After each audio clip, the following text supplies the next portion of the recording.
क्या आपने कभी देखा है कि जीत खुद एक नया युद्ध छेड़ दे? आज के अनुपमा में अनुपमा की सबसे बड़ी जीत बनती है सबसे बड़ा संघर्ष, और अंत में जो धमाका होता है वो आपको सोचने पर मजबूर कर देगा। क्या हर जीत का जश्न मनाना ज़रूरी है?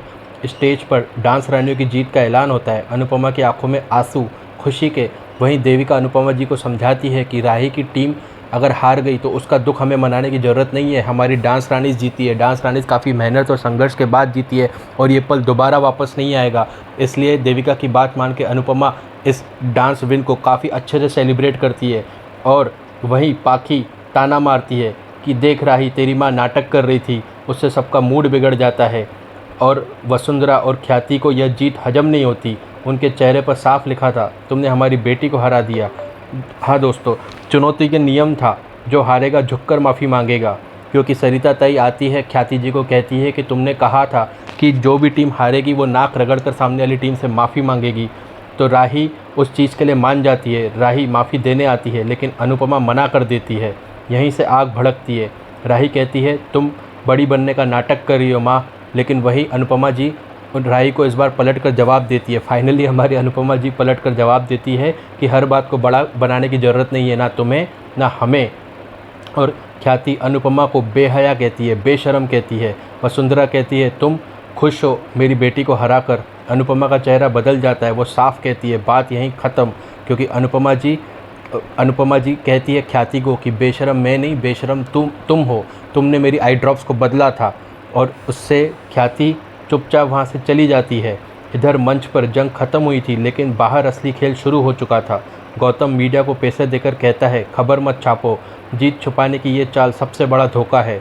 पराग कोठारी जी चेतावनी देते हैं, सच को दबाने से वो और उग्र हो जाता है। जी हाँ दोस्तों, मुझे पराग कोठारी जी काफ़ी समझदार लगते हैं। वो गौतम, वसुंधरा और ख्याति को समझाते हैं कि मीडिया में अगर हम ये खबर छापने से रोकेंगे तो इससे बात और बढ़ जाएंगी, इससे हमारी इज्जत और ख़राब होगी।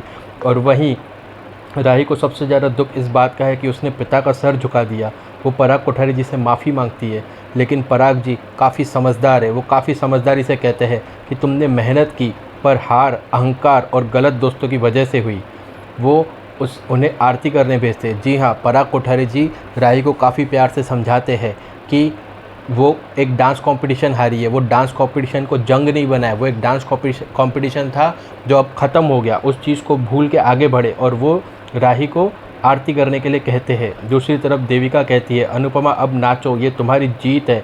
अनुपमा और डांस रानी खुलकर सेलिब्रेट करती है। वहीं मीडिया वाले अनुपमा जी को भड़काने की कोशिश करते हैं। वो ये कहते हैं कि दूसरों के घर में काम करने वाली औरतें भी एक डांस कॉम्पिटिशन जीत सकती है क्या? वहीं अनुपमा जी मीडिया वाले को चुप करा देती है। वो कहती है, क्यों नहीं जीत सकते? हर इंसान के अंदर टैलेंट है, हर इंसान के अंदर हुनर है। अगर भगवान उनको मौका देता है तो कोई भी इंसान किसी भी उम्र में कुछ भी हासिल कर सकता है। और अनुपमा जी जमकर नाचती है, मानो सबको जवाब दे रही है। जैसे ही माहौल हल्का होने लगता है, प्री कैप में बड़ा धमाका, गणपति विसर्जन की तैयारियां चल रही है, सब खुश है। तभी परितोष दौड़ता हुआ आता है, पीछे गुंडे है बंदूक लेकर। वो मदद मांगता है अनुपमा जी से। अनुपमा कहती है, तुझे चैन नहीं मिलेगा मेरी मौत के बाद भी, तू नहीं सुधरेगा तू। ये लाइन सुनकर सबके रोंगटे खड़े हो जाते हैं।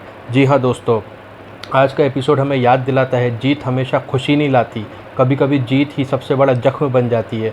अब आप बताइए, क्या अनुपमा सही है कि उसने माफ़ी ठुकराई? और परितोष की इस हालत के पीछे कौन सा सच है? कमेंट में लिखिए। और रोज़ रात 8 बजे देखिए अनुपमा के हाइलाइट्स सिर्फ हमारे चैनल पर। उसके लिए मेरे चैनल को सब्सक्राइब करें और बेल आइकन ज़रूर दबाएं ताकि आपके मोबाइल में नोटिफिकेशन आए। धन्यवाद।